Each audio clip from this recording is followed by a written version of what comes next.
մանդատների մեծամասնություն, բայց դա պակաս կլինի 52%-ից, Ընտրական օրենսգիրքը սահմանում է, որ դրա քաղաքական ուժին պետք է տրվի լրացուցիչ մանդատներ մինչև այդ 52%-ը լրացնելու չափով։ Սա նաև հարց կարող է առաջել ինչու է այս ինստիտուտը, այսինքն եթե մեծ քաղաքական ուժը ունի արդեն մեծամասնություն, ինչա տրվում լրացուցիչ մանդատ, սա ես կարող եմ ուղղակի պարզաբանել նախկինում, երբ որ ընդունվել է այն 54%-ի այն ժամանակ 54% էր շեմը, իմաստը եղել է այն, որ կարևոր խորհրդարանում մենք 4 ազգային փոքրամասնության ներկայացուցիչների նշվում են։ Եվ երբ որ այդ մեծամասնությունը քաղաքական ուժ ունի, բայց 52%-ից ցածր է, դա նշանակում է, որ քաղաքական տվյալ մեծամասնությունը ուղղակի կախվածության մեջ է գտնվում ազգային փոքրամասնության պատգամավորներից։ Եվ այն ժամանակ, երբ որ այս լրացուցիչ մանդատների ինստիտուտը ներդրվել է, իմաստը եղել այն, որ ազգային փոքրամասնություններին զերծ պահեն Հայաստանի ներքաղաքական բանավեճերի այդ կիզակետում հայտնվելուց, որովհետև դա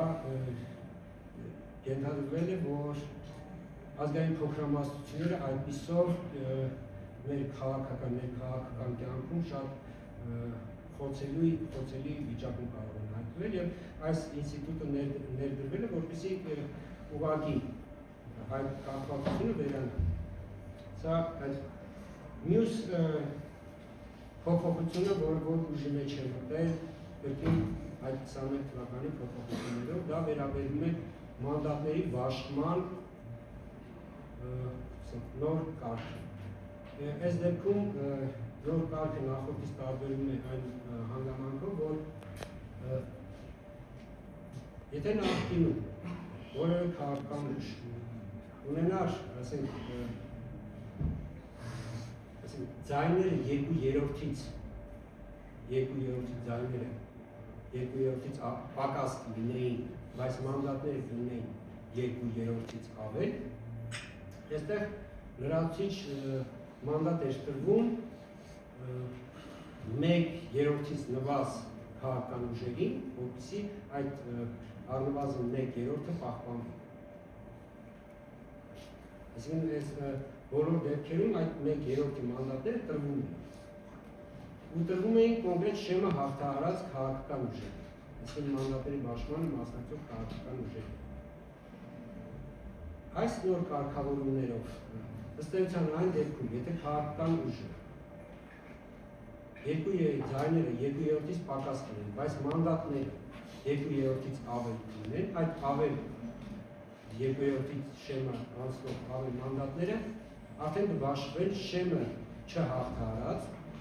այսինքն մանդատների բաշխմանը չմասնակցող, բայց 2% եւ ավել ստացած քաղաքական ուժերի մեջ, այսինքն առավել ձայն ստացածից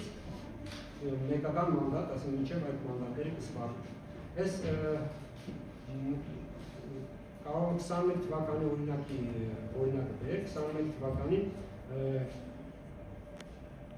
քաղաքացիական պայմանագիրը ստացել էր 53.9% ձայն, բայց մանդատները գերազանցեցին 2/3-ը, այսինքն եթե այս կարգավորումը լիներ այն ժամանակ, ստացվում է, որ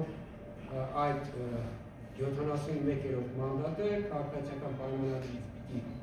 վերցվեր եւ տրվեր առավել ձայն ստացած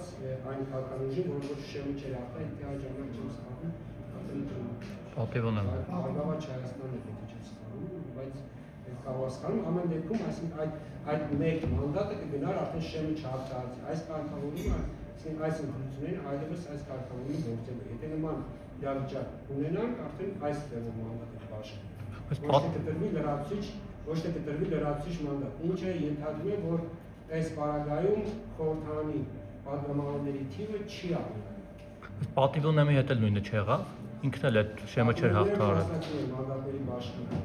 օրենքի ուժով մասնակցում էր մանդատների բաշխմանը։ Բայց չէր հաղթահարել շեմը։ Այո, բայց մասնակցում էր մանդատների բաշխմանը, սա ենթադրում է մանդատների բաշխման չմասնակցող քաղաքական